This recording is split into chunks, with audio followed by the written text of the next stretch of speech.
It's your home for the first reaction and analysis after the Dogs play. This is DawgNation Postgame, brought to you by Cercheros, Georgia Spa Company, Circle K, and the UGA Bookstore. Now here's your host, Brandon Adams. I just got one question to ask you here on a Saturday night. How about them Dogs, and how about another win for Georgia in the world's largest outdoor cocktail party against these, as we like to call them, lousy, stinking Gators? Welcome to our DawgNation postgame call-in show. I'm Brandon Adams. We'll see if the voice holds up here tonight. Oh, I don't know. A little shaky off the top. We'll also have Rodrigo Blankenship coming up here in just a moment as Georgia gets the win. We got the Gator Hater shirt on. Oh boy, the voice is giving you some trouble here off the top. But nonetheless, we are going to get into another improbable, unbelievable comeback for Georgia. Not quite as big a deficit, but boy, it started getting late early around here. And maybe you were of the impression that, hey, Florida was just going to find a way to get it done, and they were going to make the extra play, and then Georgia gets the fourth down stop, setting up former Florida commit, by the way, Chauncey Bowens, for what turned out to be the game-winning touchdown. There was obviously another officiating call that's going to get some talk from a lot of the haters out there, but nonetheless, Georgia gets that critical first down at the end. Gunner Stockton this time, as in keeping with his coach's wishes, does not go into the end zone the way they did against Auburn, which gave him a chance for the Superman-style pose. This time, Stockton stops short of the goal line, takes a knee. Georgia runs out the clock, gets the win here over Florida. There is so much to talk about. We'll do our best to do it. My voice will try to hold up with all of this. Let's also get ready to bring in Rodrigo Blankenship right now, because I know Rodrigo is holding on for a second. We're a little later starting than normal. That's a little bit of a thing we had here. But nonetheless, without further ado, let's dive in here and get Rodrigo Blankenship. Rodrigo, this was a game in which special teams played a big role in what happened today. Florida obviously kicked a 54-yard field goal. Georgia had some special teams moments here too, but it is also in keeping with big second half against Auburn, dramatic fourth quarter against Ole Miss, miraculous overtime win against Tennessee. Over and over and over again, we're talking about Georgia finding a way to pull these games out. It did that again tonight. How is it that Georgia is able to keep doing this? I think that's the question of the season. It's a question that we've been asking ourselves several times this season is, man, how is Georgia able to pull this off? How are they able to come away with these improbable wins, as you so eloquently put it? It's just incredible to see how many different ways this team is capable of winning. And I do think that is an indicator of how good a team is capable of being, throughout the course of the season is, are they able to win in different ways? Are they able to win in a shootout like we've seen them do against Tennessee and Ole Miss? Are they able to win these kind of ugly, gritty games like they have today and against Auburn? And if your team is made up the right way, as Coach Smart has talked about so many times throughout the season, he feels like he really has the right makeup of guys in the locker room to be in these high-pressure situations week after week and know that those guys are going to step up when their number is called. So I think it just speaks to the roster that this team has, even though it may not feel like quite the same roster that we've seen in some recent years with the national championship teams. I still think that this is a really good roster. It's a really great group of guys, and time and time again, these guys have been placed in high-pressure situations. Their numbers have been called, and they've answered the bell. And I think especially today, when we saw Colby Young go down in our last game to injury, I think everyone turned to Zachariah Branch and said, he's going to need to have a big game for us. He's really going to need to step up and, be that elite wide receiver one option. And sure enough, he did today. 10 catches, 112 yards. He made some very important plays throughout the game, and I think that was one of the really big indicators for why Georgia was able to win today is we got our playmaker the ball when we needed plays to be made, and that was a huge reason why we were able to walk away with this win today. Obviously, we're going to dive into a whole bunch of other stuff that, I'm sure we would like to see the team clean up, but just the fact that the Dogs were able to stay in the game, keep it within striking distance, and then just allow your playmakers to step up. I mean, once again, we're sitting here talking about an incredible Dogs win. Yeah, I'm telling you, for me, Rodrigo, we'll start getting phone calls after this. I am trying to enjoy this team for what it is and these games for what they are, which is some of the most entertaining football we've seen in the way in which Georgia just finds a way to pull it out late. I find myself wanting to enjoy that as much as I can. Obviously, as you said, boy, it'd be great to go back to 2022 when Georgia's winning every game by 40 points. That's not what this team is doing right now, but you can almost see, you can almost recognize that as the game gets late, as it gets to the fourth quarter, this is a Georgia team that knows it can win. Florida, maybe they're not quite so sure about themselves on that. And listen, they played hard today. Obviously, they certainly gave a competitive effort here, but it is an interim coaching staff. It's a team that had played poorly enough prior to that Billy Napier got fired. As it gets late and they wonder, this game that we've been battling in, can we actually pull it out? But Rodrigo, on the Georgia side, as it gets late and as the critical sequences take place, well, at that point, Georgia knows it's going to be able to pull it out. Georgia knows it's going to be able to do it because it's done it so many times, and as improbable as it seems, they just replicated that again tonight. But as you get to that moment, Rodrigo, it's almost like you can see the confidence growing in Georgia as you get to that point in the game. Yes, I think so. And even though some of us fans, I'm sure, are probably in our seats sweating bullets from the opening kickoff, when we get into those late game situations, as long as the score is still close, you start to feel a little bit better and a little bit better about our team's chances, because we've just seen time and time again already this season, the precedent has been set that if the Georgia team is going to be in the game in the fourth quarter, you better watch out, because the big plays are going to happen at just the right time to put them in a position to win. And once again, we saw that tonight. And by the way, before we go to the phones, I tried to show this to you earlier. Let me see if I can try it one more time. Got the Gator Hater shirt on. This is the classic that throws it all the way back to 2017. Rodrigo, you're a part of the win that began what's been a nice run for Georgia. 8 of the last 9 that Georgia's won in this series. You've been a part of some of those, and we're celebrating that here tonight. In fact, let's do it with you on the phones here right now. David in Jacksonville, great place to go for our first call tonight. David, your first step tonight on our DawgNation Postgame call-in show. I'm going to lean on some of y'all tonight because my voice is not working quite as good here this evening, so I'm going to lean on you. David, how about them Dogs? What do you think about this win here this evening?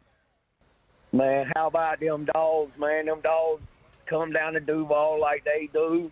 And yeah, it was a little at the beginning of the game was a little, but there was a few plays that made it a little off schedule.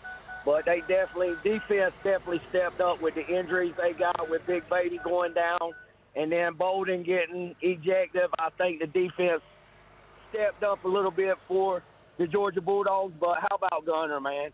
Gunner is the man to me, man. The boy don't get enough talk about, but he gets a lot thrown out. He gets hit a lot. The boy's just tough, man. And, just how about them Dogs, man? Big GA fan, man, since I've been a little boy. Love the Georgia Bulldogs. I am Georgia, man. Born in Baxley, Georgia, raised in Duval County. So I've got to experience the Georgia-Florida game since I've been a little boy, man.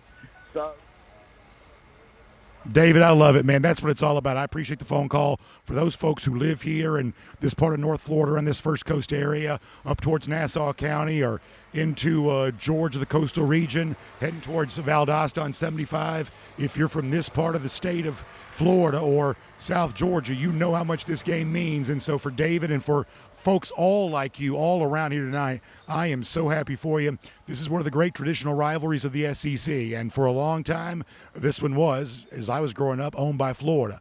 But it has been owned by Georgia for a long time, about 1,820 days. That's how long it's been since Florida's beaten Georgia. I love counting that number because that's how much this rivalry means for folks like David and for Georgia fans all over the place. And Rodrigo, to go back to something else that David mentioned a moment ago, this was also a day in which the Georgia defense that did so much here in the final sequence of this game had to do so shorthanded.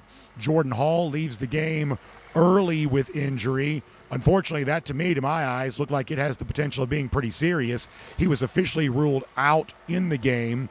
We don't have anything more than it was just a leg injury, but certainly visually that didn't seem all that promising.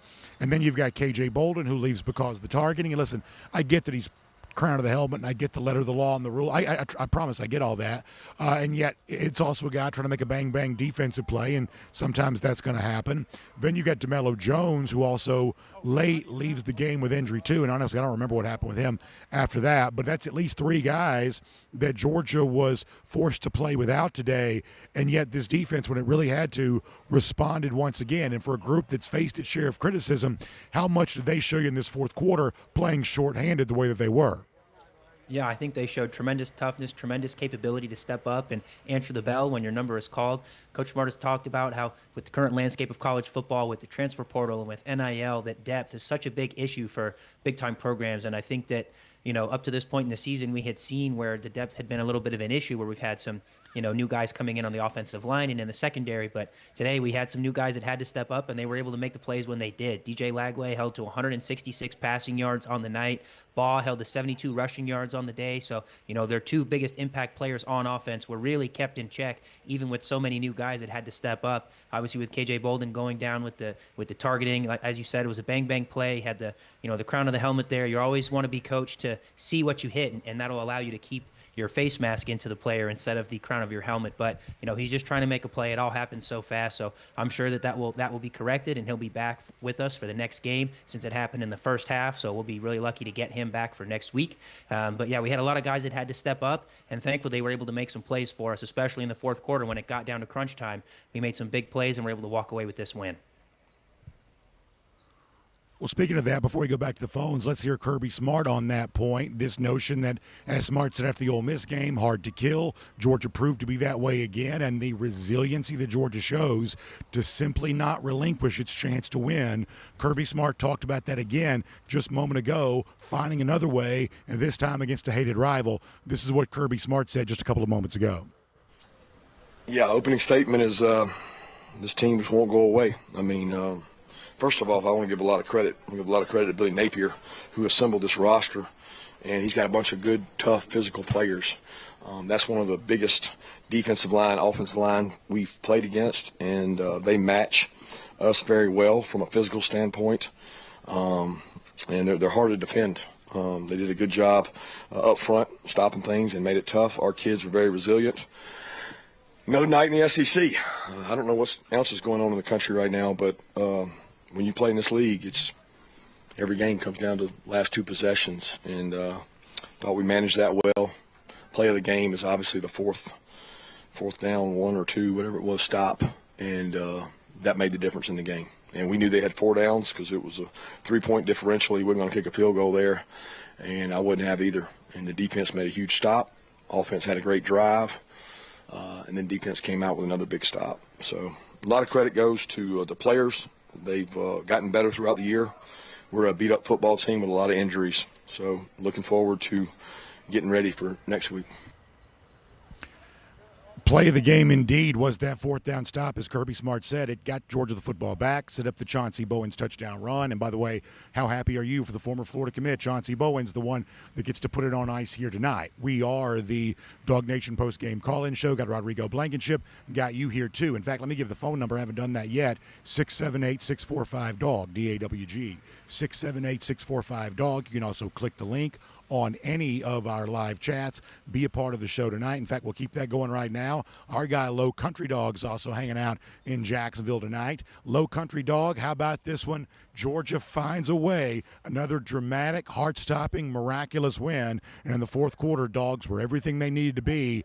How about them, Low Country? What'd you think about it?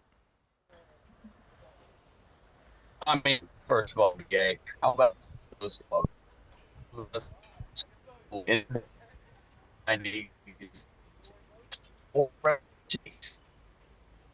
Yeah, Low Country, you may have a bad signal. I'll tell you what, do me a favor. Get a clean signal and hop back on here, and we'll get you right back on because I want to hear from you. But we got a little bit of a bad signal on for you right there. Let me instead try Jonathan in Hawkinsville. Jonathan, you're next up on our DawgNation postgame call-in show. Jonathan, how about them Dogs? Big win tonight, 24-20 over Florida. What'd you think about it? How about them Dogs, BA? I figured with Jacksonville, your voice would get better with the salt air, kind of like all them cruises that you always take. But no. Listen, I like the idea of that. I was working through all but the fourth quarter of it, and I thought that I'm only 39 years old, and I'm going to have to see a cardiologist start looking up for tomorrow or Monday. Because I've got a lot of Florida friends. But no, our defense showed out tonight. That's the type of defense that I want to see every single game. We showed up. and showed out. But, hey, hard to kill. That's all I got to say, B.A. Jonathan, you're exactly right. Hard to kill. That's what this Georgia team is, and maybe some of this saltwater air will eventually clear out my throat here a little bit. Maybe a victorious Saturday night will at least make it be better here a bit. It's gotten worse. I don't know, busy weekend, I guess. Gotten a little bit worse, but you know what? I still feel great talking about this Georgia team here. And Rodrigo, I love hearing Georgia fans and you know this because you've been with us every week. We haven't heard as many Georgia fans calling in to compliment that defense, but tonight Georgia had to have them, and they showed up. And listen, it was fourth quarter against Ole Miss. It was second half against Auburn. It was, a lot tonight with shorthanded. And it's just a belief in themselves, no matter what the stat sheet says and no matter what the mood and the momentum of the early part of the game feels like. It's Georgia continually finding a way to do it. And I'm happy to hear some callers tonight calling in to praise this defense, because that's something I know we've been wanting to hear from Georgia fans and have reason for them to say that for quite a long time now. Yes, absolutely. We've had a lot of call-ins talking about the issues that the defense has shown up to this point in the season, whether it be a lack of the pass rush or, the secondary breaking down and giving up a lot of explosive pass plays. But that wasn't necessarily the case tonight. Our defense showed a lot of promise, had a lot of good tape out there. It was really nice to see the defense show up in some very critical moments today. As I had mentioned, DJ Lagway being held to pretty low passing statistics, 59 out of 24 for 166 yards, and kept Baugh to 72 yards. One of the keys to the game that I had mentioned in our pregame show was if we're able to keep Baugh to under 100 yards and keep him out of triple digits, that should be a really big indicator that we're going to be able to win this game. And sure enough, we did.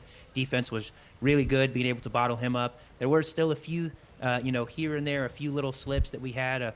Lost some rush lane integrity and allowed Lagway to get a really big scramble that set up one of their scoring opportunities. And we also had a few missed tackles that allowed them to extend a couple of their drives. But on the whole, the defense did really well tonight, just played pretty fundamentally sound, so that was really nice to see. And, yeah, it's great to hear some callers that want to come in and talk about this defense doing a really good job tonight. And you see the defensive numbers there. And, Rodrigo, you bring up a really good point as folks are looking at those stats on the screen that – okay, so the 1 point Lagway has the big run that sets up their score, and it's amazing. That snap where Lagway, got the opportunity up the middle, it came in which Georgia had given Raylan Wilson and C.J. Allen a blow on that play, and I'll credit the Florida coaching staff, and I'm not, unable to do that. I'll credit the Florida coaching staff who recognized the fact that the two starting linebackers were out. They took advantage of that right there, found a little bit of, some green grass in the middle, and that gives you an idea of how dangerous Lagway can be. Georgia makes the quick substitution, brings Allen and Wilson back in. Ultimately, Florida does score on that drive, but in that particular moment on the big Lagway run up the middle, spotting that open space there, that's just an example of Florida just recognizing personnel in the game, it certainly looked like. Yes, absolutely. And, that is a testament to the coaching staff. As you said, you want to give credit where credit is due. There's been a lot of shuffling that this Florida team had in the last few weeks with Coach Napier being on the way out, new interim head coach, new offensive coordinator named, and a new play caller as well with their quarterback coach taking over the play calling. And so, kudos to them for trying to take advantage of that moment, set up their scoring drive, gave them a lot of momentum and a lot of confidence that they could potentially win this game. All right, let's go back to the phones. Joseph and Griffin, you're next up on our DawgNation Postgame call-in show. I'm live here on the field at Everbank Stadium. The final time, by the way, with the stadium looking like this, big renovation coming 2 years from now. What do you think about it? How about them Dogs? Joseph, tell us what you think. Hey, how about them Dogs, BA and Hot Rod? Hey, I hope your voice holds up. Yeah, I agree with y'all. The defense played good tonight. I'm happy to see that. But we had a lot of missed opportunities on the offense tonight. But again, in the end, those Dogs pulled it out, and as Bill Belichick say, on to Mississippi State. I love it. That's exactly right, because you got to go on the road in the SEC next week. And given how I haven't seen Mississippi State, Arkansas today, really haven't seen much of anything. But given what Mississippi State has done, playing Florida close, playing Texas close, that's not going to be an easy game either. And Rodrigo, we also heard that from Kirby Smart a moment ago too, that it's just another week in the SEC. That one of our callers a moment ago, I think it was Jonathan, was joking about this. Hey, it feels like it's heart stopping every single week. But if you don't have the tolerance for these dramatic, heart-stopping games. Right now, the SEC just might not be for you because that's what it is. And as our caller there says, next week against Mississippi State's not likely to be any different. Yeah, Coach Smart said it perfectly. It's just another week in the SEC. I know that a lot of discourse outside of the SEC wants to say that, they have their say about how they feel about this conference. But at the end of the day, I think that the SEC is still one of, if not the best conferences in college football. I think when you look top to bottom, this is the deepest conference in college football. I know that the Big Ten has some very good teams at the top of their conference, but I think top to bottom, this is the best conference in college football still. There is so much depth. There are still so many incredible athletes on every team. The wealth is being spread like it never has before. And as you mentioned, Mississippi State is no slouch either. They have a great offense. They can put up points with the best of them. Obviously, their defense has not been the best, and that's been why they have the record that they have to this point in the season. But expect another gritty, tough game next week against Mississippi State. Even though their record does not reflect it, they still are very capable of running with the best teams in the conference. And so, it's just going to be another week, as Coach Smart said, another week in the SEC, another tough battle. So it's going to be having our work cut out for us every single week for the rest of the season. All right, let me ask you this before we go back to the phones, Rodrigo. It's also, speaking of the discourse, a word that you used a moment ago, there's going to be plenty of discourse about the fourth quarter incompletion after Georgia taking the lead. Florida's trying to come back. They find a man open down the field, and frankly, I don't remember which receiver it was. I apologize. But he's open. The ball was ruled incomplete. To my eyes, while it was a little bit like the Auburn situation from a couple of weeks ago, clearly a close play, you had to look at it on replay several times. To me, I feel like I see the ball touching the ground without being securely in the grasp of the Florida receiver. Very close. I can certainly understand Florida fans being disappointed that call goes against them. But to my eyes, it felt like the right call. And Rodrigo, I'll also add to this, it's another situation like the Jackson Arnold fumble against Auburn, where it's the replay upholding a call that was made on the field. So officials thought they saw enough to rule it incomplete to begin with. That's what replay seemed to confirm. As I told you the other night in the Auburn game, a close call doesn't mean controversy. I know there are people that don't like Georgia or tired of Georgia, or just in this case a Florida fan too, and I don't fault them for cheering for their team. They're going to say, Georgia got a break, whatever else. And this, to my eyes, and obviously I'm not an objective viewer, but to my eyes, it certainly looked like the correct call. What did you make about that very notable moment from the final stage of this game? Certainly Florida was hoping for a deep completion, which would have kept a drive alive that could have allowed them to take the go-ahead score.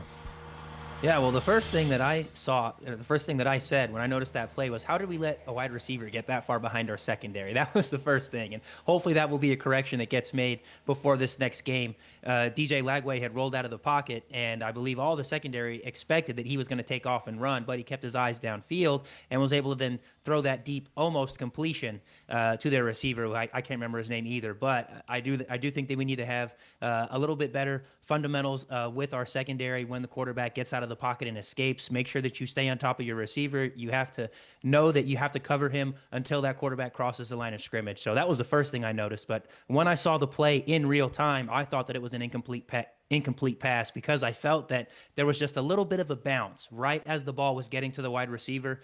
It felt like it was just a little bit of a bounce there. And so that was my initial reaction is, that's probably going to be an incomplete pass. And then as soon as the wide receiver got up and started giving his hand signal to review the play, that's when I started to get a little bit concerned and thinking, maybe there was a little bit more something to that play. And so that's when I started to get a little bit concerned to say, maybe there's a little bit more to this than I initially thought. They ended up going to the replay, but as you stated, they ruled it an incomplete pass on the field, and so there wasn't enough indisputable video evidence to overturn that call. Thankfully, helped Georgia ultimately walk away with this win. I think that's a really good point. And to my eyes, the super slow motion version of the replay made it much harder to tell what the correct call was. That when you're watching it in a little bit more of a game speed type look, that's when I do think, and once again, I'm not an objective viewer. If you're a Florida fan, you're tuned in, you have every right to be mad at me. Frankly, I don't care. Write me a letter. I don't care. But if you watch it in something close to real time, I do think you can see the ball carry them. on the super slow motion, I think that actually distorts what actually happens there, and it makes it look more like a catch. I think the shot that was the best, and it's probably Wilson, because it seems like every receiver they have is named Wilson, but the shot from directly behind him is the one that I think looks the most accurately of what it was, which is a ball almost like when you're playing baseball, trapping in the outfield. Ball hits off the turf, scoops right up into his hands. I feel like the shot, and the camera crew from ESPN had a lot of good looks at this from right behind him. I think in something close to a game speed, I think you're able to recognize what it is. I think when you bring it down to the super slow-mo of, a few frames per second, at that point, I think you've distorted what the actual truth probably is.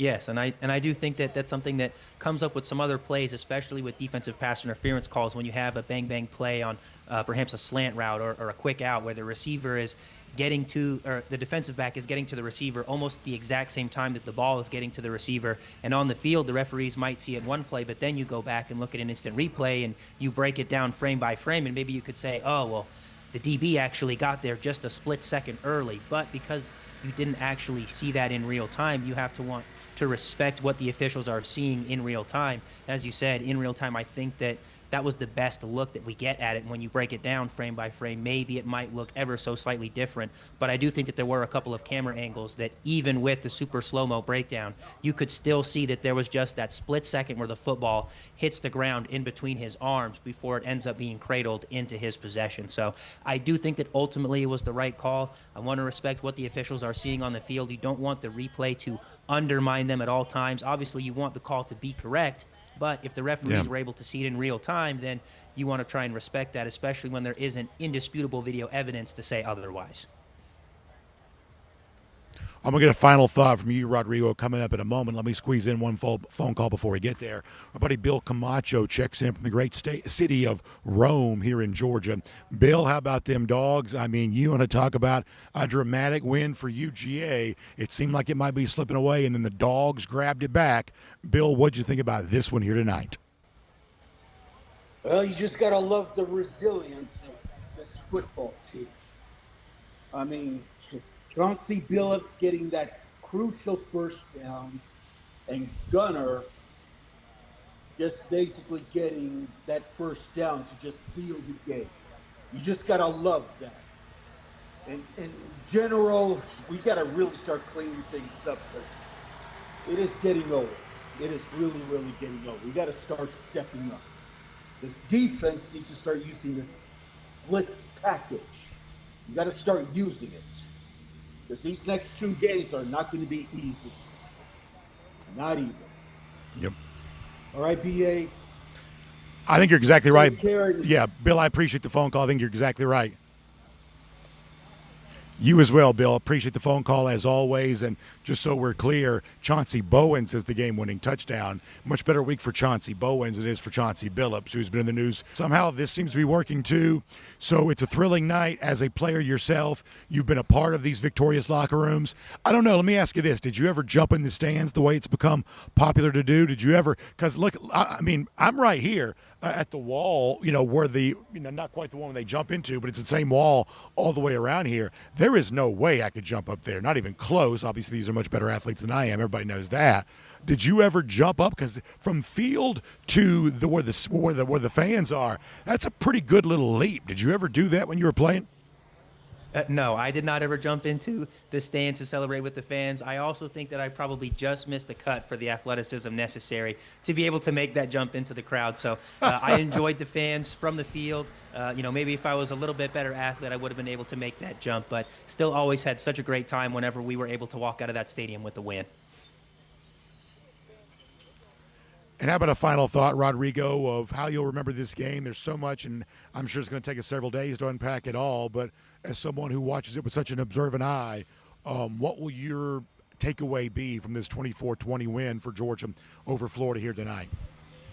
Well, I think I'm just taking away that this team just continues to show so much resilience and so much character week in and week out. It's really impressive to see. I'm just really proud to be a Dog fan right now, really proud of all these guys that are continuing to, accomplish and continuing to win against such quality competition week in and week out. I know that, People are going to have their thoughts about how they feel about how good of a team Florida is, or how good of a team Mississippi State is, or how good of a team Auburn is. But I think that if you were to drop these teams into some other conferences, you would see them have a lot of success. It just so happens that they're in the SEC and you're with the best of the best week in and week out. But I'm still just so proud to see how this team has been able to respond in the face of so much adversity week in and week out. And just one thing that I'm going to be, just a little thing that I'm going to be looking for as far as Gunner Stockton goes. I know that he will be the topic of conversation, later on in this show and for the rest of the season as well. A lot of the success that this team is going to have is going to ride on him. There's one thing that I had a little bit of a question with is there was a point where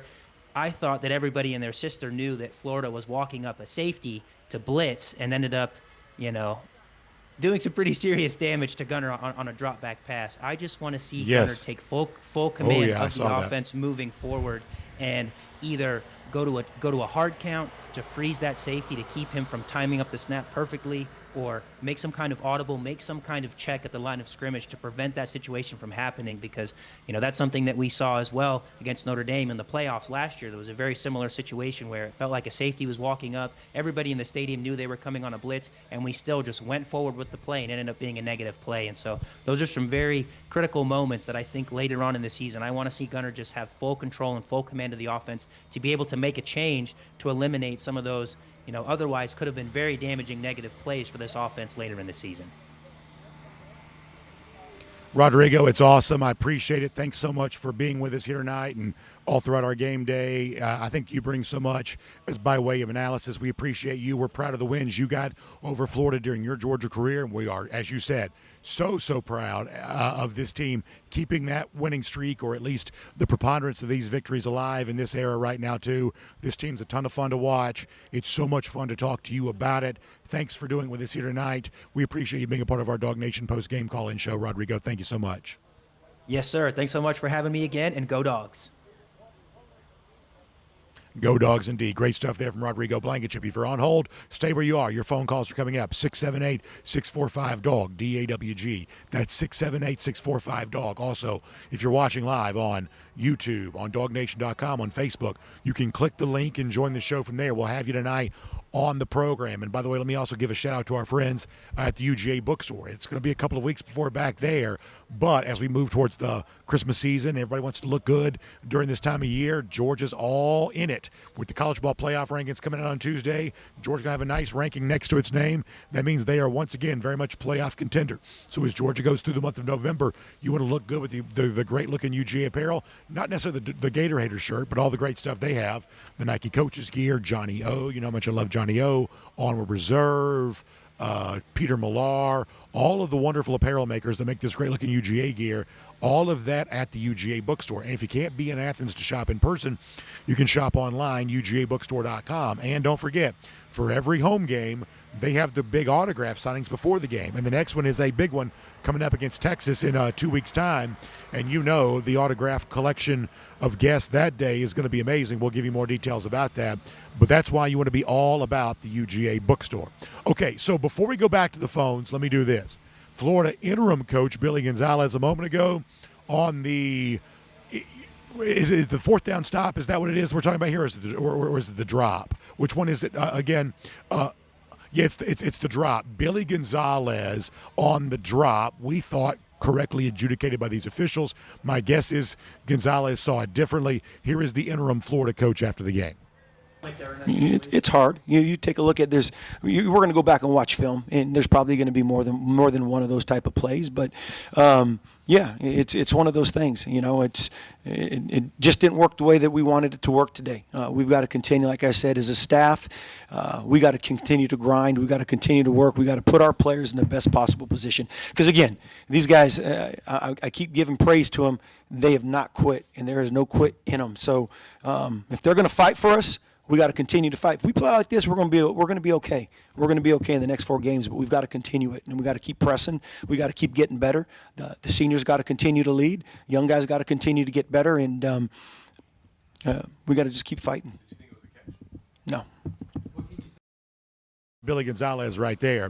Let me say this to Billy Gonzales right there. Much classier answer than, Hugh Freeze is still whining about the Jackson Arnold fumble. They carried that thing with them for 2 weeks and probably still talking about it. Billy Gonzales shows you how it's done. Yeah, you know what? It's a call that went against us, but hey, we got to take care of our business, which is exactly what a coach should say, especially in this case on a call that we think is correct. So good for Billy Gonzales there on that. I'm going to bring on Jeff Sentell. We'll talk to him. Yeah, so he said he did. So he said no, it was not a catch. So he acknowledged even the correct nature of the call. If that's what we're hearing. So good stuff there on that. Jeff, I'll swing you around on this side over here. We'll also go back to the phones here. Let's get Joshua and Fana. Joshua, you're next up here in our DawgNation Postgame show. How about them Dogs, Joshua? I know everybody in Savannah tonight is loving this one. It means a lot to so many folks in that part of the state, southeast corner, the way that it is. Joshua, how about them Dogs? What'd you think about it? How about them Dogs, man? Pleasure to be on the show once again, man. I'm just overjoyed that we're able to come out with the win. Another nail biter, but the Dogs do what they always do, which is fight.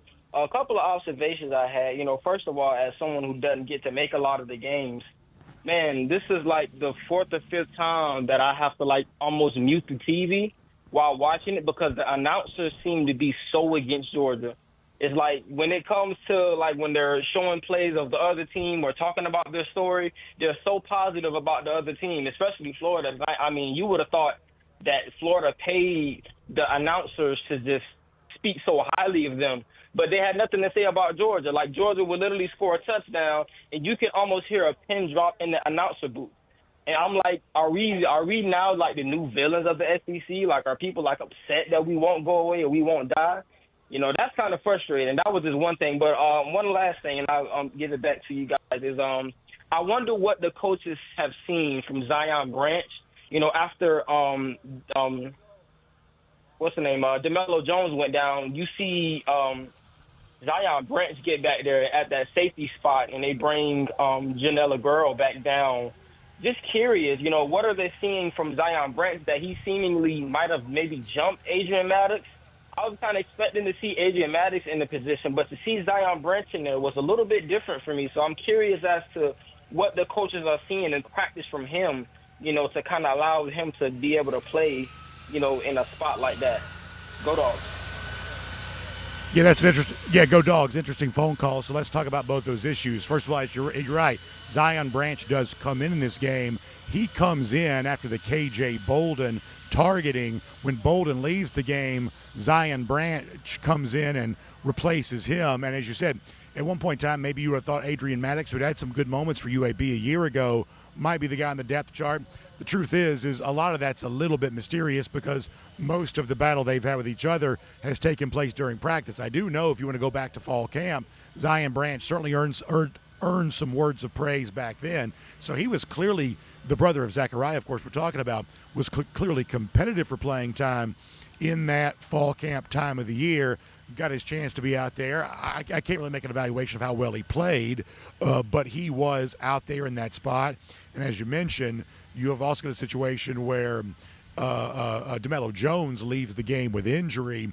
And really in the early stage of this game, it was a lot more DeMello Jones tonight than it probably was Ellis Robinson. Robinson does come in, almost gets an interception. So clearly the secondary right now for Georgia is a work in progress, and obviously their efforts strained by not having KJ Bolden. But before I say hello to Jeff Sentell, funny you should mention the broadcasting tonight.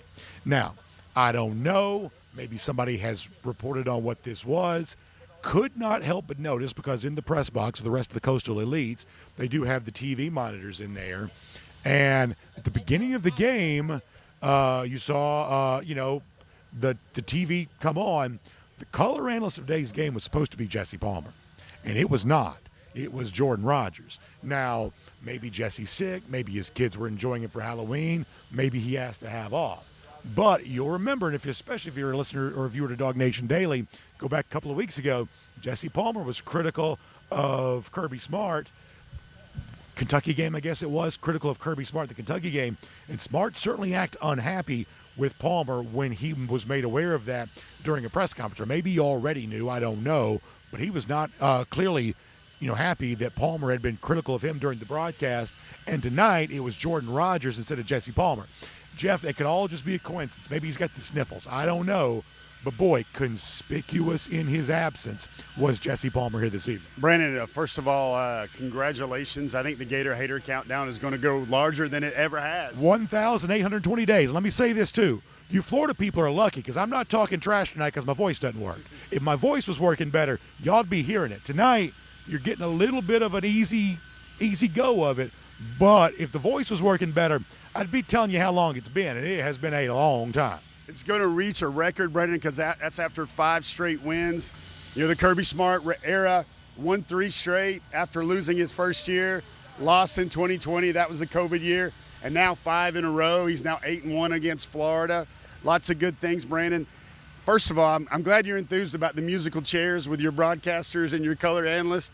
A little bit of snarkiness there. If you want to talk snarkiness, did you see the end of that football game when, one of Florida's players, I'm pretty sure I know who it was, took a swing at Gaston right there in the melee. And then the next play, when Georgia is trying to kill out the clock. You'd be better off punching a warehouse as opposed to punching Juan Gaston. A, he's not going to feel it, and B, just going to make him mad. It's like tackling the St. John's Bridge right there. I mean, what are you going to do with that? And then on the next play, Georgia's trying to kill the clock, and Micah Morris cuts the Florida player right in front of him. And then everybody dog piles on top of Micah Morris. Some cool things that came out of this, Brandon, besides another win over the lousy stinking Gators. So, you see how coachable Gunner Stockton was tonight? Oh, yeah. Listen, and I bet you, I promise you, this is going to – some people don't care about this, but a lot of people do. This is going to make Scott Van Pelt. This is the bad beat of all bad beats because after diving for the touchdown against Auburn, much to the chagrin of Kirby Smart, who wanted to run clock, tonight Gunner went over there, took a knee. A lot of Georgia fans knew he was going to do that because Kirby had told him to do it before. But Barstool and a lot of these, very pro-gambling accounts, they've lost their mind because of the fact that that's an easy Georgia cover, except Stockton takes the knee. I'm going to tell you this. Your eyes might roll, Brandon. The line was again mentioned in the post-game press conference today about, hey, I'm sure a lot of sports gamblers are not going to be happy with that. Kirby Smart brought that up in the post-game press conference. Things that you need to know. Everybody's going to say, man, Chauncey Bowens great. Remember, he's the guy that flipped in the middle of his official visit photo shoot from Florida to Georgia. I think Nikar, you remember that name from the past? He caught it on his Instagram. It went viral. Chauncey didn't even know about it until the next day. Kirby Smart's telling him, he's like, man, you'll get a lot of hate. You'll get a lot of hate from all these Florida fans. He's like, social media. Like, first of all, Kirby Smart's telling somebody about Instagram. That's like BA telling our social media director, hey, did you see this post? But on that play, 36 yards from Chauncey Bowens, looks like a bull, looked like the best back on the field on that play. Kirby Smart gave credit to Gunner Stockton making a very key check on that play. He saw something the way Florida was lined up. First play wasn't good. Second play was really good for that. And it's also a very emotional Gunner Stockton afterward because they asked him afterward about his grandfather, about this game, and he said this one was pretty special. This one was pretty emotional. And listen, Gunner's an even-keeled dude. He's not going to give you a best actor performance in a press conference, but he showed a little bit more emotion. I tell you what, let's hear Kirby Smart talking about Chauncey Bowens. And really, after being a little quiet for the first 3 quarters, was the hero in the fourth quarter. Here's Kirby on Chauncey Bowens from a couple of minutes ago. Yeah, it was great runs. I mean, I'll be honest with you, Nate could probably make those runs too. I mean, Dwight could make those runs. McCray could make those runs. And let's give credit where credit's due. Chauncey did an awesome job. And I thought that the check on the run for the touchdown was the second biggest play in the game because Gunner saw something, changed the O-line, picked it up, and it's really hard to run that. It's hard to defend that play with them stunning the line, which they were doing, and it was a great check by him. Our O-line picked it up beautifully. We worked on that really hard, and the ball wound back, and Chauncey was rewarded with a great run. So I was really proud of him, but that was a good job, and then the toss sweep kind of iced the game.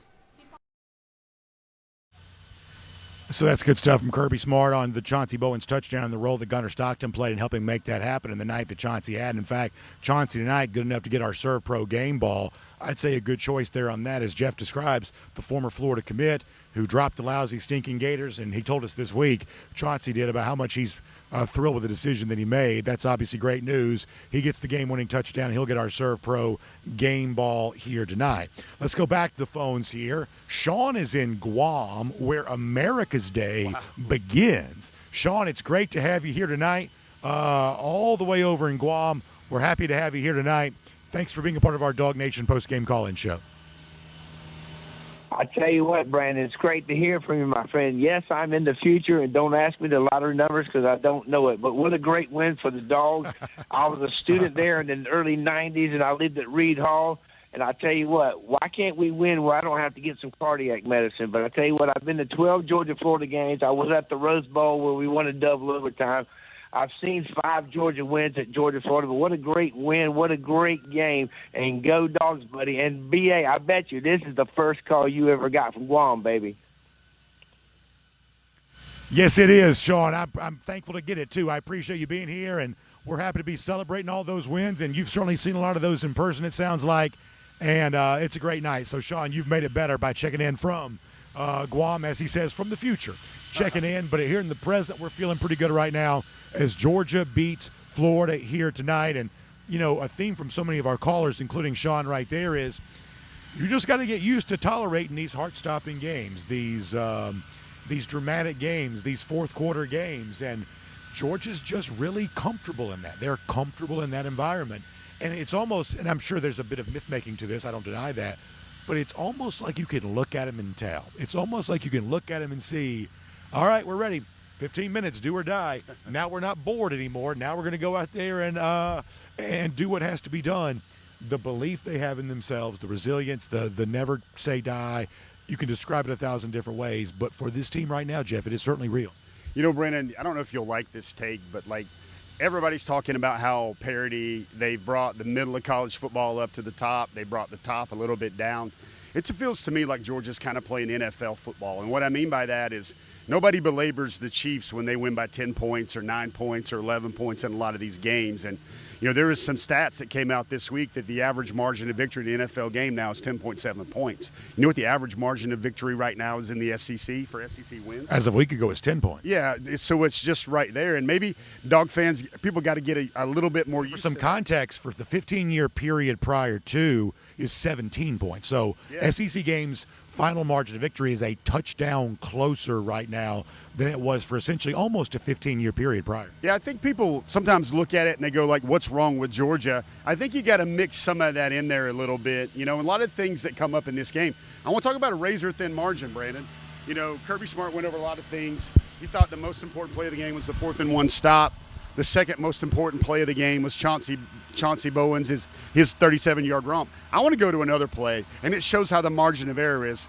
Because when Georgia loses K.J. Bolden, when Georgia loses DeMello Jones, Brandon, that shot play that had to be reviewed was a total bust. Florida was wide open right there. Not only was it should have been a catch, but that should have been a score right there. And that just shows you everybody's celebrating. But I'm trying to illustrate the point here that these wins, you're saying they're not going to be easy, and you're looking at that, maybe that's an indictment on Georgia. Maybe it's a little bit of youth. It's also a little bit of there's a lot more parity in this league.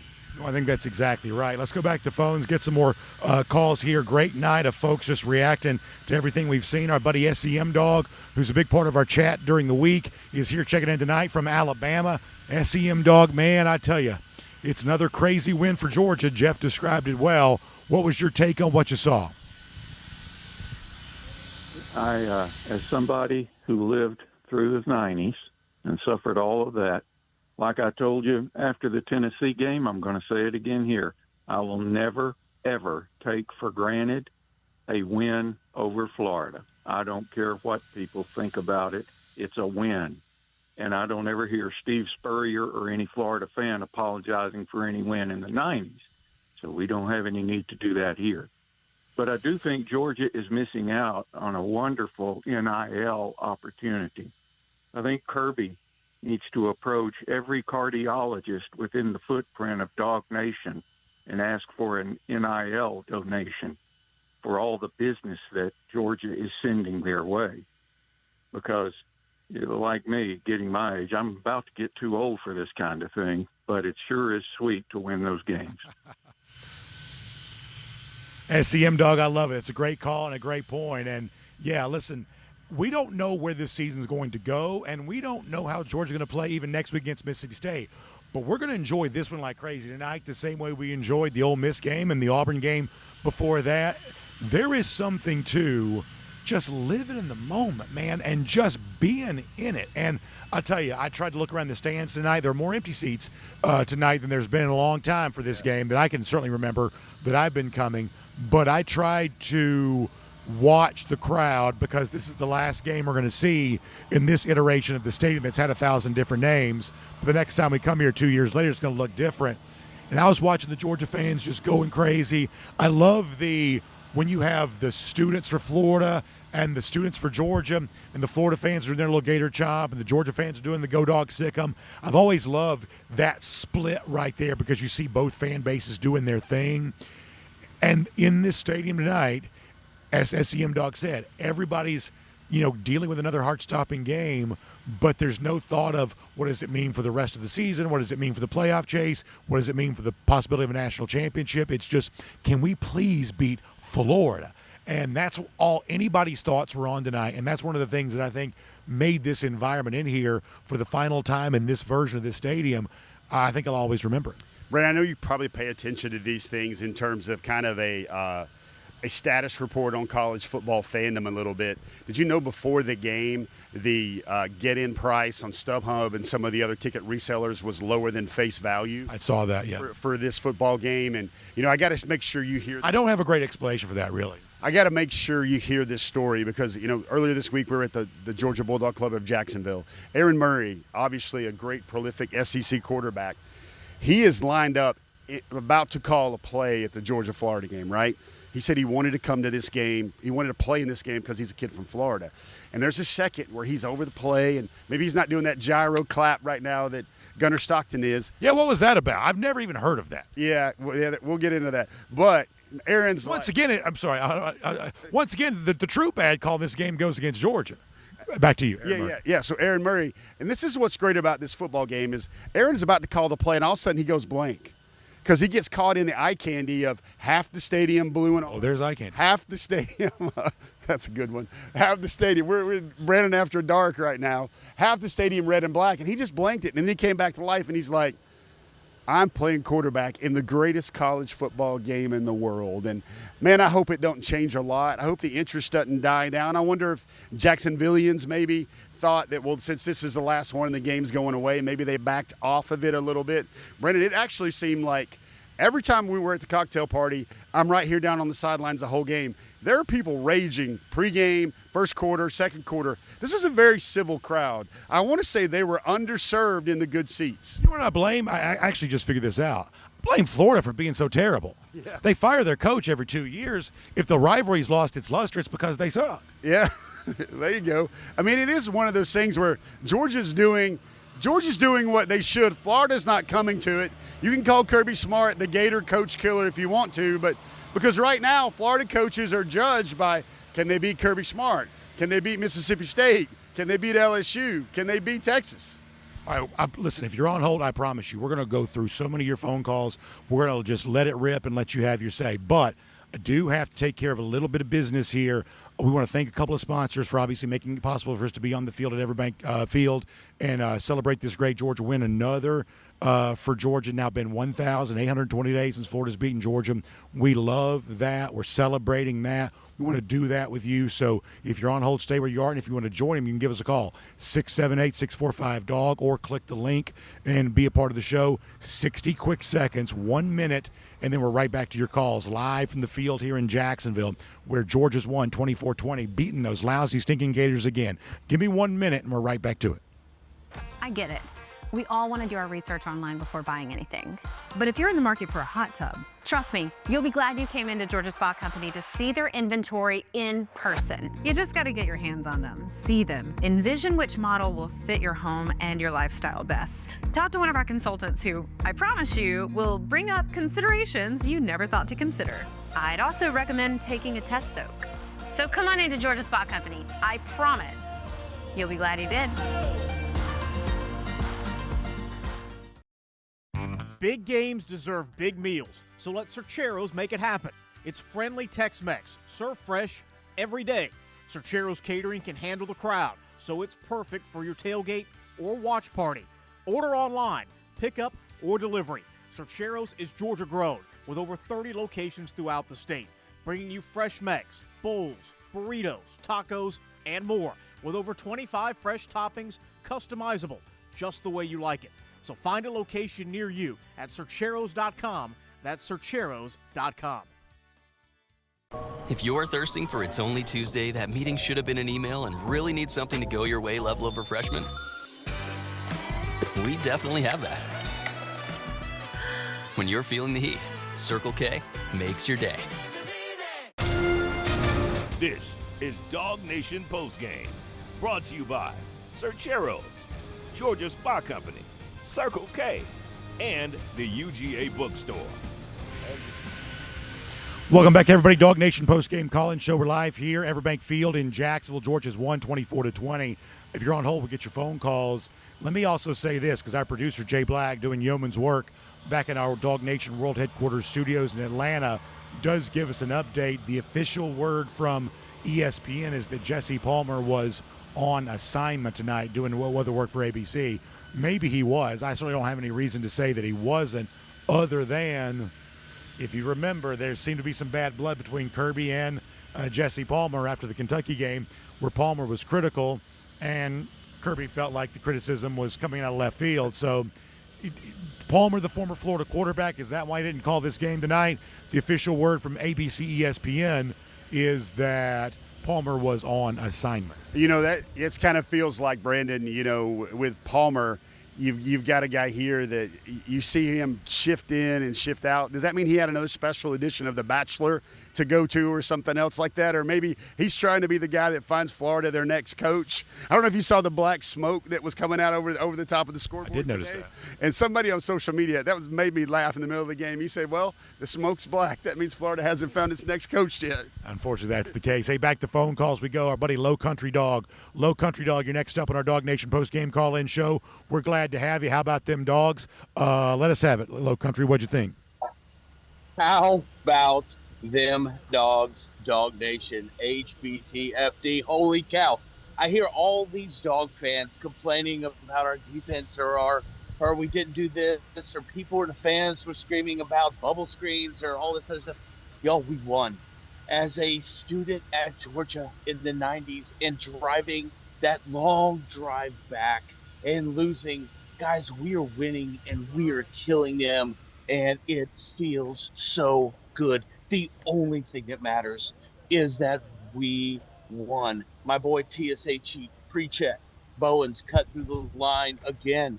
Unbelievable. Love that kid so much. I really was hoping Ellis Robinson would grab that interception, get in. It's been a tough year for him, but I'm pleased to announce two things. First of all, you guys can leave the stadium safely because the St. Johns River, despite all the Florida tears, raising it over its banks, will keep you guys safe. There's no flooding.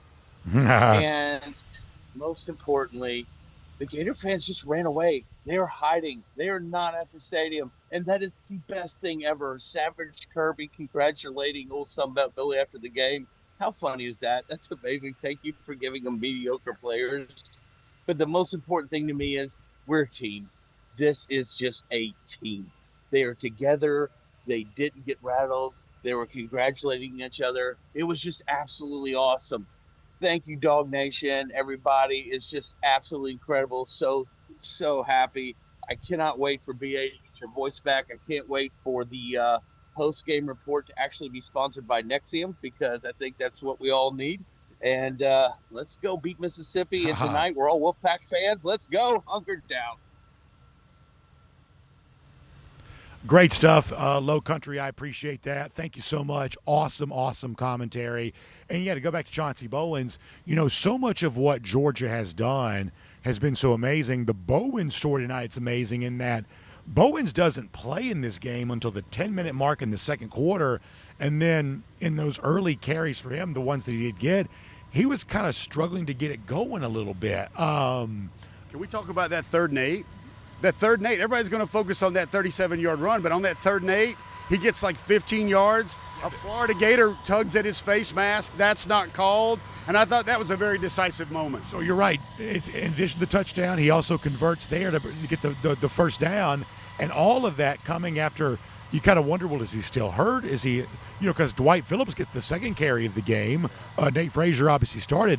We didn't see much of Bowens, and Georgia was, for a while not great with the ground game. But, boy, he became the bell cow late in this game when they needed for him to be. Feels like he's the closer, right? You don't want to deal with that 225-pound back after chasing those fast dudes all around. Brandon, one thing, I know you love a conspiracy theory. I got to make sure people catch this early. I'm down here, right, middle of the game, middle of the fourth quarter. The uniform security jackets come around, and they say, all right, we're going to prepare for Florida's win here in the potential field storm. When they come, if it's just one guy, go get him. If it's a bunch, let them have it. He said the only thing we want to do here is protect the goalposts. You know what happened seconds after that guy said that? Not so fast, Chauncey Bowens' house call. I love it. Ruining the celebration, and these Florida folks who wanted to make it big for them one last time in this version of the stadium, Georgia ruined it, as it has been ruining everything for Florida for a very long time. If you're a Gator, I don't know how you do it, because you've watched Georgia be the dominant force in this rivalry year after year after year, and as far as I'm concerned, that has no plans of changing anytime soon. Let me be a reporter here for a second, Brandon. You and I have both lived through Georgia losing to this team 18 out of 21 years. Brandon, I want to make sure I give you a moment here. What does it feel like to see 5 in a row, to see a Georgia coach that's now 8-1 against the Gators? Listen, my thing is I just want to enjoy every second of it. And I told you this a minute ago. I want to be in the present tense. For me, it's just about this. It's about this game. And it's about – listen, I've got a lot wrapped up, not just for someone who lived through that back in the 90s and the early 2000s, but, so much of the branding of our show is built around laughing at Florida, making fun of Florida. Like, I don't want to give up to Gator Hater Updater.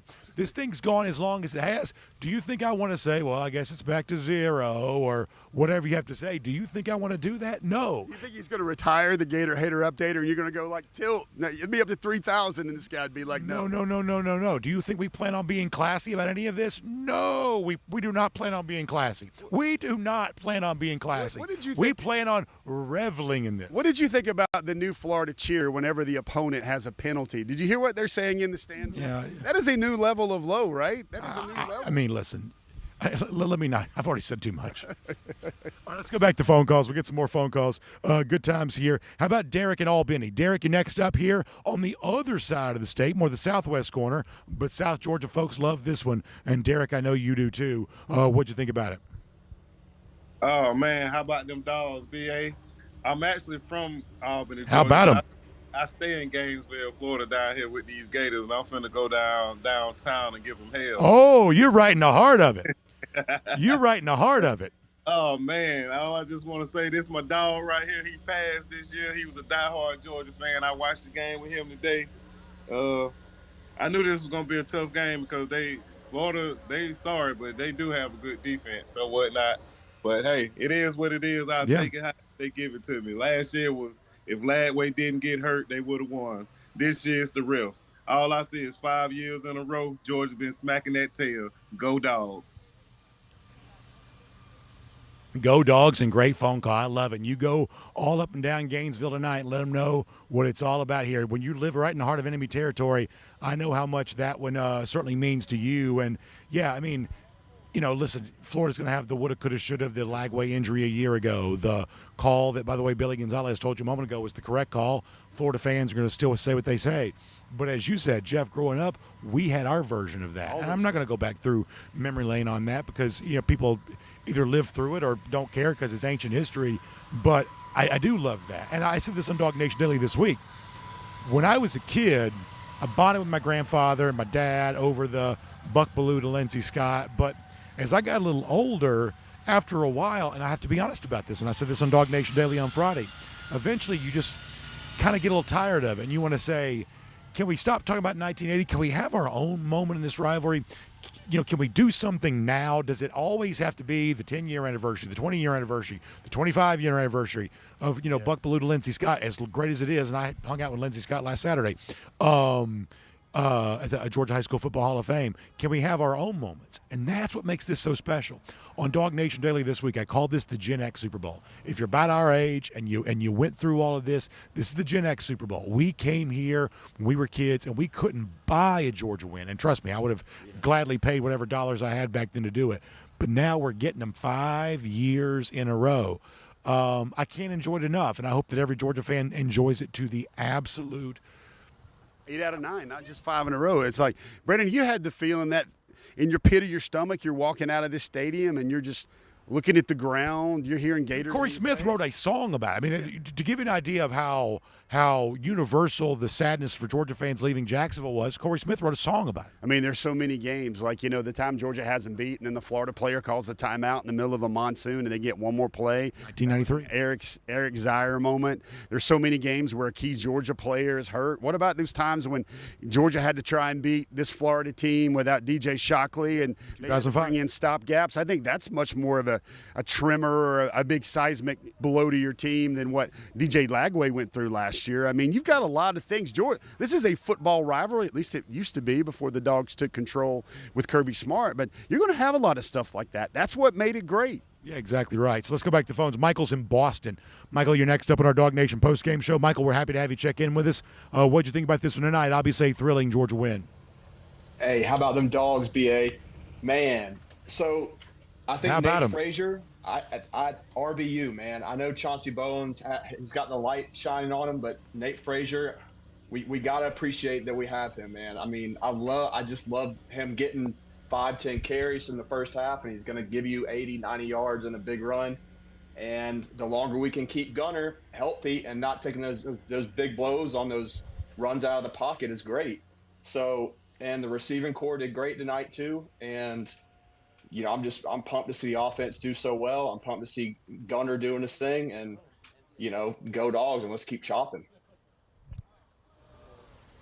Exactly right. In fact, we'll take a look at the stats for Gunner Stockton here, too. You get a chance to see those, who obviously came up big when Georgia really needed for him, too. And also Nate Frazier gets a shout-out right there. And this is a guy that has really come back strong, I think, from the fumble against Alabama, which had been a continuation of something that had been an issue for him that I know he was as keen to get stopped as anybody, could. Nate wanted that for himself as badly as anything, and obviously since then he has just been the picture of consistency, I believe.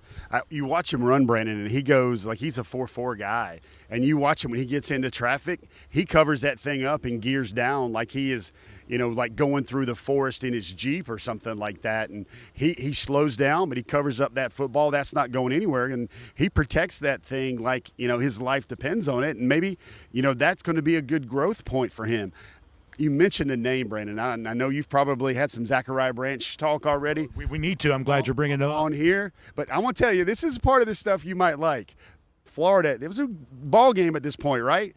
And they hit him late, right after the targeting. They hit him when he had signaled a fair catch. And it seemed to me like stirred up a hornet's nest because Zachariah Branch made an explosive 60-yard gain right after that. So let me ask you this, and I don't think this showed up on TV. Right before that play, I've never seen this. Kirby Smart ran onto the field. I think he was communicating with Branch, and he was trying to get his attention, was communicating. It was a really weird thing, and I don't think TV picked this up at all. I don't know if you saw it either. So Smart was running right out there. I think it's getting Zachariah's attention. He wasn't doing that. Yeah, he wasn't doing like this, I don't think, in this particular case. And then right after that, Branch calls the fair catch, and then the penalty. Sounds like you didn't see that. Maybe I'm inventing this, but I swear I saw it. But it was also not on the TV broadcast either. And I tell you, Brendan, on that next series, he made some dudes miss. He showed off some wheels. And, I mean, this was a career high for him in catches. This was a career high for him in yards. Kaylee Mansell and I said on the DawgNation pregame show this afternoon that the magic number was 8 touches.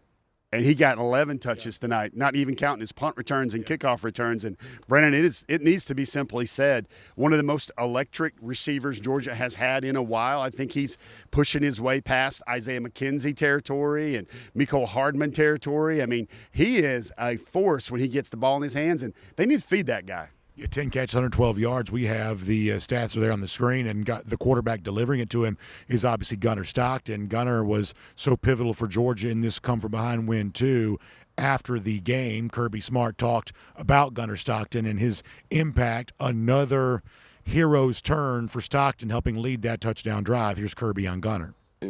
He's a gamer, right? He plays better as the game goes on and when he has to. I didn't think that he played his best game. I think they did some good things defensively. They're really tight coverage, very different than Ole Miss. I mean, it just is a different kind of defense, the way they attack him. And, I feel like we could run the ball, but we didn't run the ball as efficiently as we have in the past, and that's every quarterback's best friend. We did hit a couple explosives that were big for him.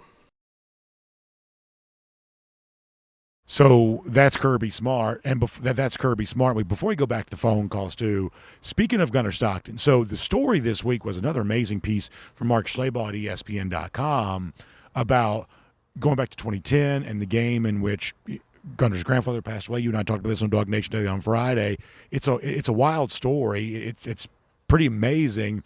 Gunner, in his post-game comments, did offer some clarity on this amazing tale put out there in public by Mark Schlabach this week. Here's Gunner Stockton giving you some more details on the famous story of his grandfather, who did have a heart attack here at the 2010 game. Here's more of Gunner on that. Yeah, it means a lot. My family, we have some history with this game, and unfortunately lost my granddad. But I just coming into it, I had a lot of emotion, and I was just really excited just to be able to play in this game. And since for every year, it's just been really special to come down here and play in it. Indeed, it is the case. Very special for a lot of folks here tonight. By the way, speaking of Gunner, how about Gunner in South Carolina? Gunner, you're next up on our DawgNation postgame call-in show. We're glad to have you. We're live on the field here at Everbank Stadium, looking at a Georgia win, 24-20. We actually lost, Gunner. Let's go to Cassie in Covington. She's always there we need for to be. Cassie, you're next up on our DawgNation postgame call-in show. Cassie, how about them Dogs, and how about it here on a Saturday night? Oh, man, BA, listen. My heart rate is between me and my Apple Watch and nobody else after this game. Couple of things. If we don't like the TV call, which I don't, I always mute it and listen to the radio call, because after McElroy and McDonough were so McAwful, I had to give it up. And then I love the fact that Gunner learned from the Auburn game and took a knee and called it, because it saved all of our heart rates. And I know it made everybody mad, but it secured the win, and he did what he needed to do. And what else can you ask for from him? No, Cassie, I think that's exactly right. Doing whatever it took to help Georgia get this win here today. I appreciate the call. And, yeah, it's going to be a conversation starter, because if you're just a fan of college football, you don't know the story. And I know you do, Cassie. That's obviously a continuation of what Kirby had implored Gunner to do against Auburn. Didn't do it then, does do it today, and really kind of did it with some style and panache. It's a little bit different than what you sometimes expect from Gunner Stockton. And, Jeff, before we go back to the phones, let me ask you, we've tried to talk about this some. It was obviously officially ruled out, but any more information on Jordan Hall's injury? DeMello Jones leaves with injury. Any update on some of the Georgia guys that got banged up today? Yeah, Kirby, whether he was just, in a hurry to get to the press conference afterward. He didn't get immediate secondary updates from the initial update on a lot of his players. It sounds like it's something significant with Jordan Hall. Certainly looked that way on the field. And it looked like I saw Christian Miller, Brandon, very visibly upset, because he knows this game, how much he means to him. Jordan Big Baby Hall is from Westside High School in Jacksonville. He'd worked past a lot of injuries to come back. Also looks like it's an elbow injury for DeMello Jones. Of course, you've mentioned KJ Bolden in targeting. That will impact Georgia in the next game as well. You start losing a lot of these guys, especially on the defensive side of the ball.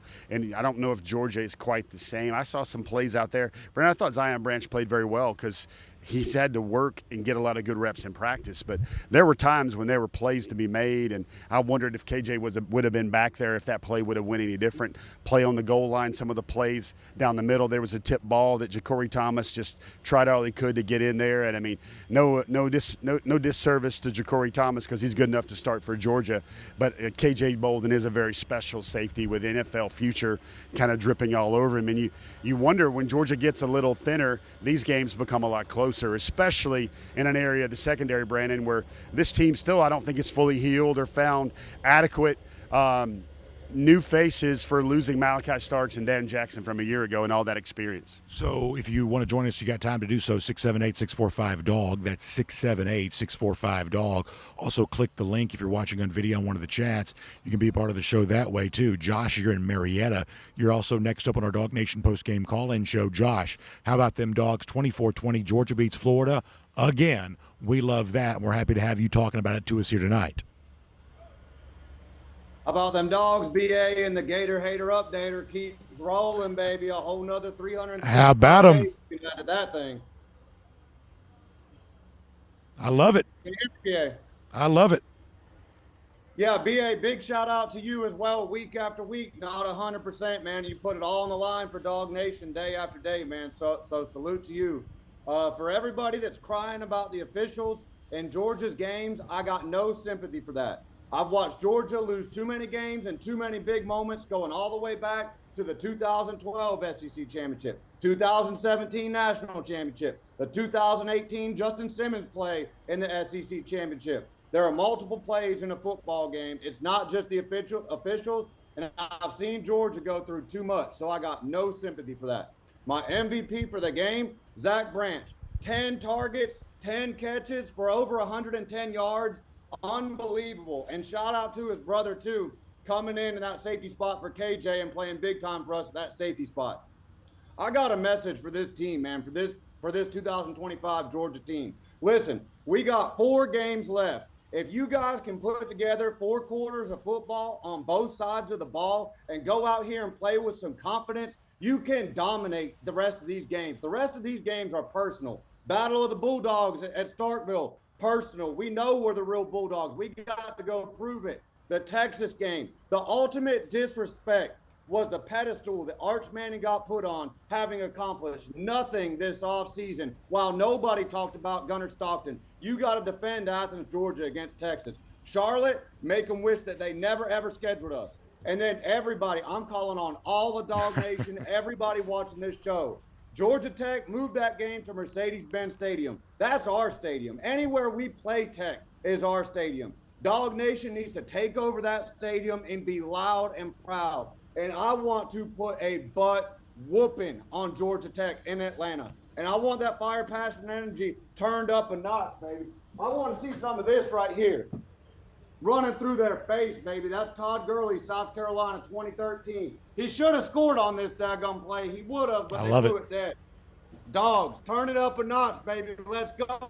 Let's get these last 4. I love it, Josh. Great phone call, super strong, and you're absolutely right. Fire, passion, and energy for the rest of the run here, and obviously picking up more wins like this just gets that momentum going. Georgia fans are in a good mood tonight, Jeff, and I am happy to hear it. There is a lot of happiness out there. Josh certainly setting the standard for how you celebrate this one. I mean, Dog fans should revel in it, Brandon. And by the way, let me also say this, dude. I'm sorry for cutting you off. He also mentioned something that you brought up, and I'm glad both of you did because I wasn't giving him enough credit. Not that I was intentionally excluding him. We've been talking about so much we haven't mentioned it. Is he gave his MVP to Zachariah Branch. You talked about Zachariah Branch, and y'all are both right. It was a huge, huge night for Zachariah Branch, 100%. They asked Zachariah Branch, the press corps, the assembled media, asked the press corps the good question I thought to Zachariah Branch. They said, this is your first Georgia-Florida game. You've heard about it. You know, what were your impressions of it? And he said all the right things, hit all the right notes, thought it was a legendary game. It was great to be a part of it. And between those two Branch boys, they have a lot of ticket requests. Everybody asked him, like, hey, you got any extra seats? And he's like, no, uncles are coming out of the woodwork wanting to see him play. And, again, Brandon, I think he's a very spirited player. I think he's a player that kind of surges with even more great play when the moments get really tight. I think he's a big-time player. Kirby Smart said this. I thought it was very, very important and very on point. He said in his post-gamer, he said, C.J. Allen, absolutely a warrior, 13 tackles, erases guys. He's like, goodness gracious, there's plays where he thought DJ Lagway was in the clear and he's going to run forever, and all of a sudden CJ comes flashing in, gets him down on the ground. He said the same thing that he has in common with Zachariah Branch is those two guys play every practice. They play with everything they got, and he says that's why they play so good on Saturdays is because they practice so hard during the week. So before we move on and talk more on the show, do you mind if I get some off my chest just for 1 second? Besides your Gator hater? Listen, this is staying right here on the chest, right here, because this is what it's all about. Close to my heart, the Gator hater, you better believe that. No, what I want to get off my chest is this. So we're obviously standing here in Everbank Stadium. Camera's positioned the way that it is. Jeff's standing the way that he is. Just want to make something very clear. Jeff is not taller than me. He's not taller than me. Something about the way that the camera's positioned where Jeff is standing You sound like Billy Gonzales. You sound like Billy Gonzales. is making it look like as if he is taller than me. I can stop doing that. You still don't stand like that. I can tell you right now, Jeff is not taller than me, although the image you may see makes you feel that it is. That's off your chest. That's what you got to get So off now that your we've chest. gotten that off the chest, in a couple of minutes here, we're going to bring on Kaylee Mansell if she's up for it, because earlier I did not properly set up what Billy Gonzales, the Florida interim coach, said about the obvious correct call made by officials on the incompletion there late in the game. But we're going to bring on Kaylee. We're going to talk more about it. We'll let you hear it again. The admission from Gonzales that no Florida fan wants to hear, but they need to hear. We're going to give that to you here coming up in just a little bit. Speaking of wide receivers, we also talked about Zachariah Branch. How about Noah Thomas getting a touchdown tonight? Yeah, I thought it was important. He had some bounce-back plays, Brandon. I don't know if you that series where Georgia turned the ball over, it was a ball Gunner threw to him over the middle. Noah Thomas got a hand on it, batted it up in the air. Florida got the interception. I think he missed the block also on that on a perimeter run, also in that same series. So that wasn't a good moment for him because Georgia's going to have to get it out of Noah Thomas. They're going to have to feed him. And then they got the big touchdown, Brandon. You bring up Noah Thomas, and it makes me think about Colby Young. The game is over, right? He's on his knee wheeler, Brandon. He's literally right there on the 10-yard line, right there where I'm pointing. He is doing the gator chomp from his knee wheeler, enjoying it. Nate Frazier came over to him, hugged him up. And one of the things I got to ask you, Brandon, have we reached the point where Kirby Smart no longer jumps into the stands in the crowd? Because he didn't do that today. Well, he says he celebrates, but listen, I talked about this with Rodrigo a little earlier. Rodrigo Blankenship said that he never jumped the stands. He said he's probably just below the athleticism. Look, the wall is right here. We may turn the camera on in a minute. The wall is right here. That's a high jump. In fact, Gunner tried it. Lots of players tried it tonight, and they needed to have monkey bar people like helping them up. They needed to have people pull them up when they got 3/4 of the way there. If we turn the camera, it's going to be out of focus, right? Yeah. It'll be out of focus. I would show you the wall is literally right here. Like, they're all better athletes than me, but there's no way I'm jumping up there. Kirby Smart's not jumping There up was there. one moment, well, there's some people, like John Jackson of all people, he was looking up at like, oh my, and I was like, I got to see this. I'm going to capture this for posterity. Whole stadium tips over when he does it. And he found a riser to kind of go and climb up a little bit. That's smart right there. Yeah. That's certainly smart. By the way, we do have some video of Gunner Stockton that somehow, some way, he does make his way up there. Yeah, Our Cody Chavin's doing a good job catching that. How much, I know because the celebrations meant a lot to you. Our Connor Raleigh wrote a great story for that, for DawgNation this week about that. How much did you take some time to revel in that here tonight? It's funny, Brandon. Sometimes, you know how sometimes you hear broadcasters talk about, like, what do I do with my hands? Well, Dalen Everett was a guy that was down there, and it was full, right? The traffic was full, and he's like, where do I go? Do I go over here? Do I wait my turn?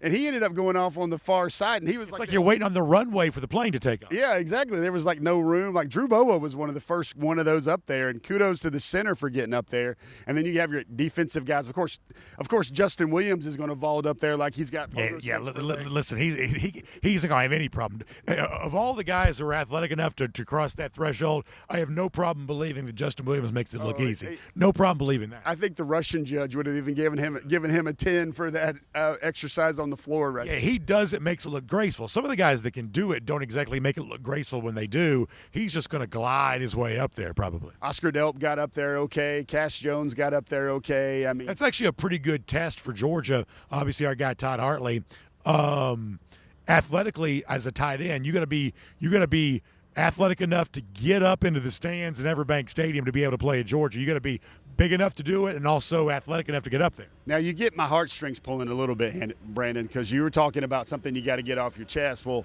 I'm going to miss that. I'm going to miss that for 2 years because they asked C.J. Allen about it, and he's like, man, that's fun. That's one of the things we looked forward to coming here. You don't get this at any other stadium where you can go and jump up on there. And it's so funny, Brandon, this is a digital age. Here's what everybody does. They pat them on the back, but then immediately they get their phone out, and they're like, it's going on the gram, baby. That's awesome. All right, Jeff, I'm going to bring on Kaylee here in a minute. How about a final thought from you before we get there, though? Dogs on top. 5 in a row. Savor it. It is sweet.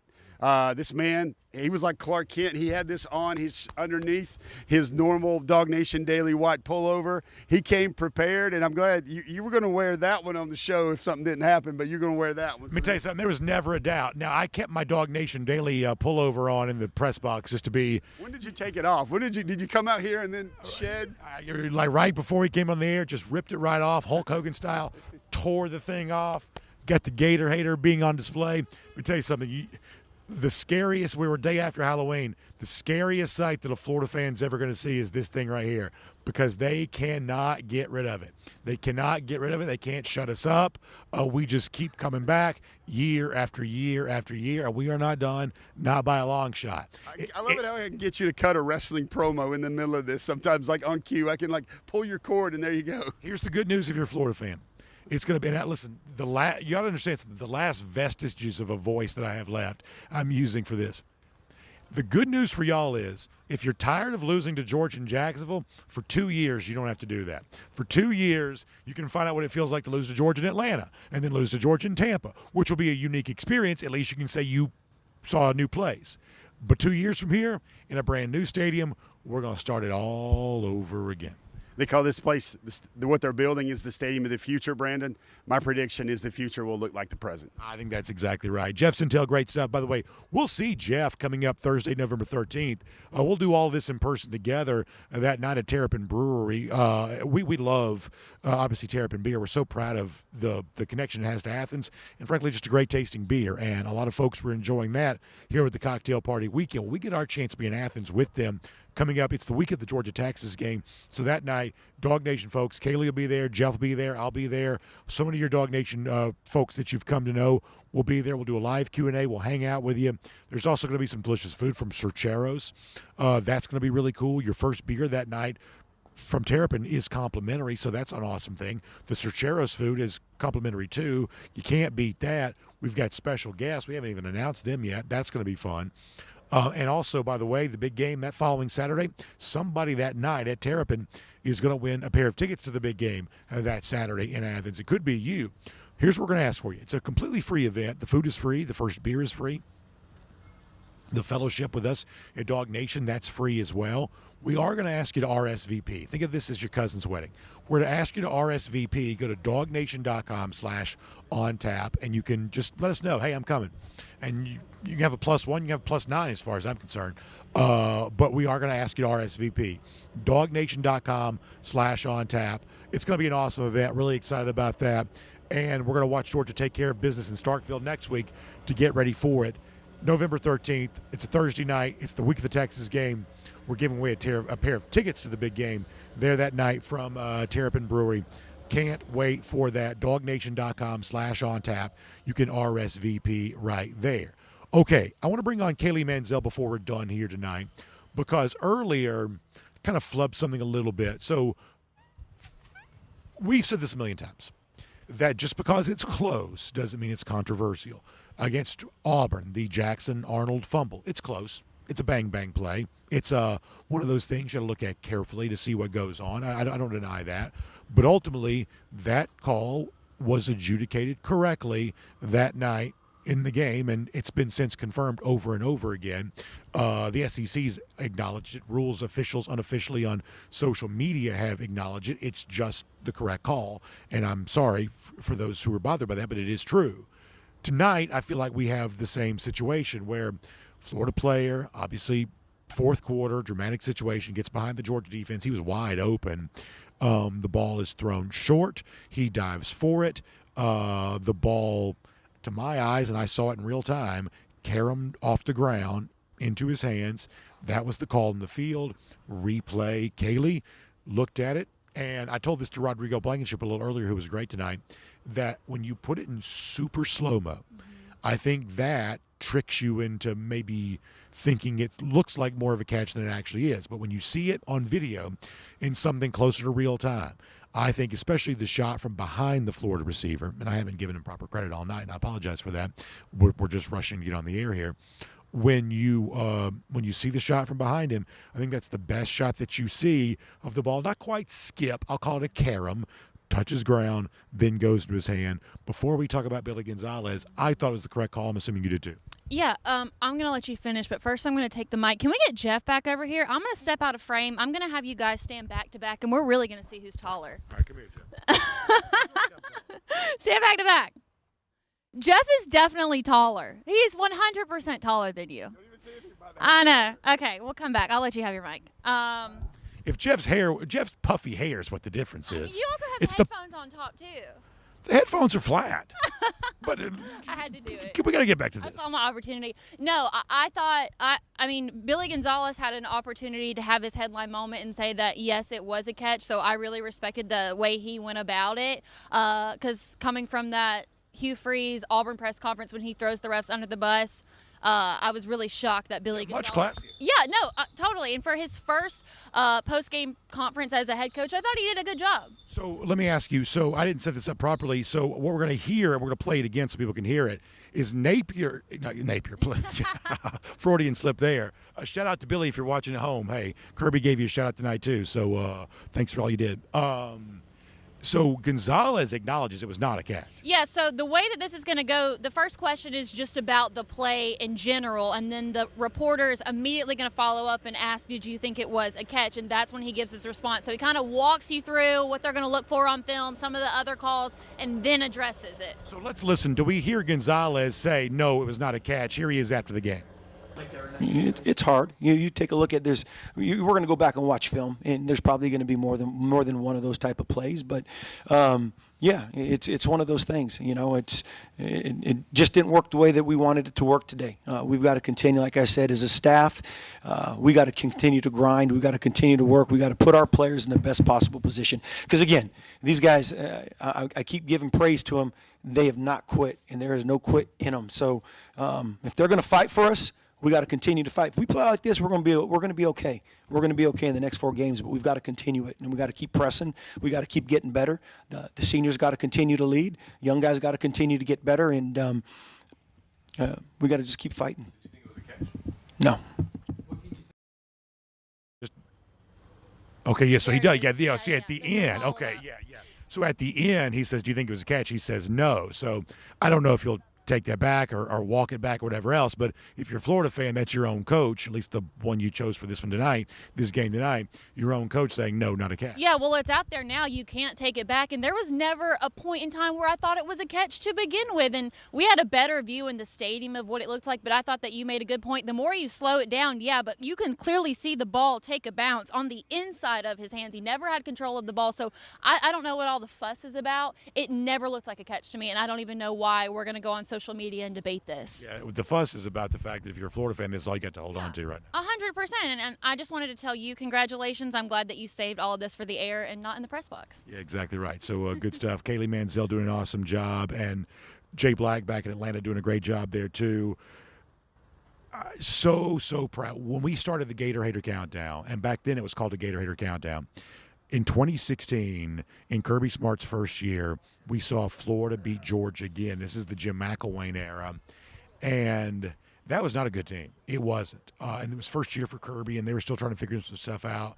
But that, for me, was just almost like the last, what do you call it, the straw that breaks the camel's back, or whatever it is that people say, the last straw, that just tired of losing to Florida. And I really believed that for a Georgia team that at that point could only dream of aspiring for championships.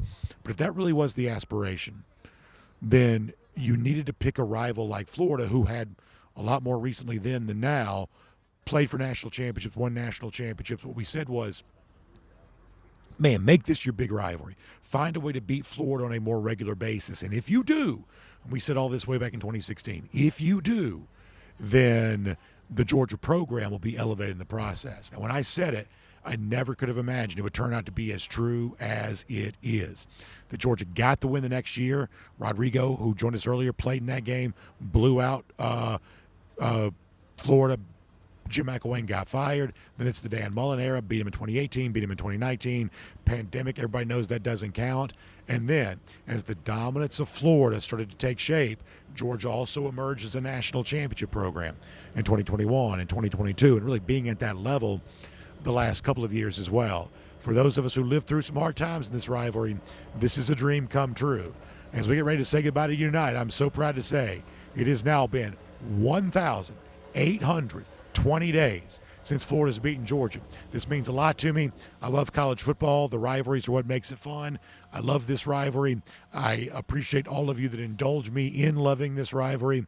And it has been such a pleasure. It has been such a pleasure to celebrate it with all of y'all tonight. So I want to thank Jeff and Kaylee for being a part of the show, Rodrigo Blankenship, who's just so awesome, and all of our callers. And for those of you who watched, or those of you who are going to wake up on Sunday morning and watch it then, thanks for letting us narrate the experience of another rivalry win for Georgia against Florida. And let's all get excited about, for these Dogs, what might happen next. Thanks for being here in our Dawg Nation postgame call-in show. We will look forward to talking to you again next week.